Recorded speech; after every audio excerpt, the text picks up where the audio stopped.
Hi, I'm Kevin Klein. Let's talk about the financial situation at the City of Winnipeg yet again. We just recently did a video about how the debt at the City of Winnipeg has quadrupled.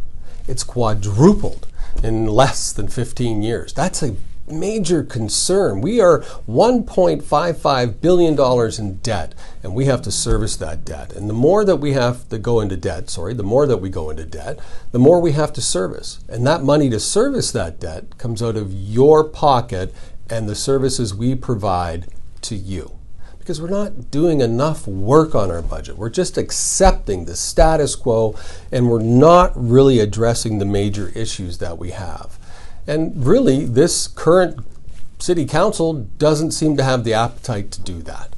We seem to approve things to go through because there are a couple of items, a couple of projects that some councillors can hang their hat on. It's a good legacy project for them, or it was an election promise of theirs and they're in a position on a certain committee that allows them to get that work done but not address another area. So it is time that we change the status quo at City Hall when it comes to budgeting.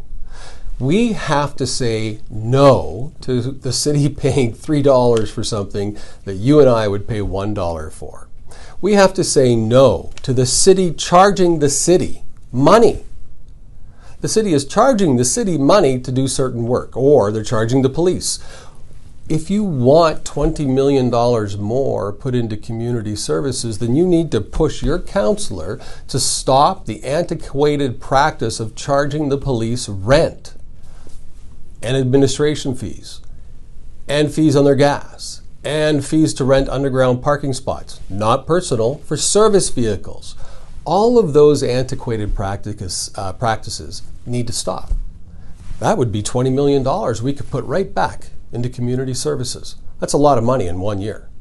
Those are the facts. That's why we have to talk about the finance of the City of Winnipeg. I know it's not sexy, it's not pretty.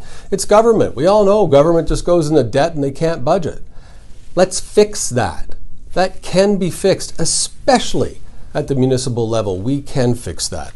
You know, recently our finance chair and the chief financial officer for the city put out a press release saying that the city, well, let me read it to you, has received the Canadian Award for Financial Reporting for a third consecutive year from the Government Finance Officers Association.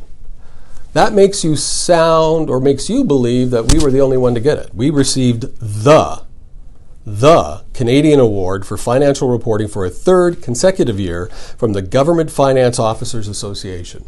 Number one, Government Finance Officers Association is out of the United States, and we have to pay to be a member. And with that, we are eligible for certain awards.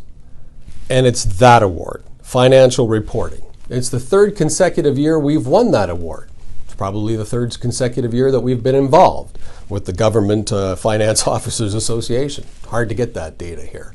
But here's what this press release didn't tell you. They didn't include here that almost 200 other Canadian cities, all of which are members of the Government Finance Officers Association, also won the Canadian Award for Financial Reporting for a third consecutive, well, maybe not a third consecutive year, could be their fifth, sixth, could be their first. Look, our finances shouldn't be about awards and accolades or political accolades. It should be about taking care of your money, providing you the best services possible. A great city doesn't hang their hat on the fact that their financial reporting won an award from a group that you have to be a member of. That's like Timbits hockey, or like when we were kids and we'd have track and field day. Why are we doing it?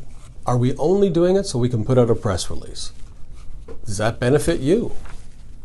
Does it benefit you to know, or does it make you feel better to know that we won an award for financial planning and you're willing to pay more property taxes, higher bus fees, higher recreation fees, pay more to rent ice, have your community center continue to fall apart, and boulevards not get as cut as often, but we won this award, along with a number of other Canadian cities. I don't know if that makes you feel better.